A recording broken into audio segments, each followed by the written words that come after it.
Hi, it's Jason from Dennis Carpenters, and today I'm excited to show you a sharp new addition for your 87 to 91 F-150, our blacked out fender emblems.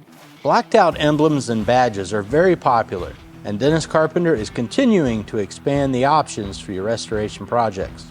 This emblem is molded plastic just like the originals, but with a clean black background. Bold black F-150 lettering. It fits either the driver or passenger side, and installation couldn't be easier. Just peel and stick, and use the locating pins for a perfect fit. No special tools are required. If you're aiming for that blacked out look, this is a quick and easy upgrade that makes a huge difference in your truck's appearance. And as always, you can find this and many other quality restoration parts for your Ford at dennis-carpenter.com.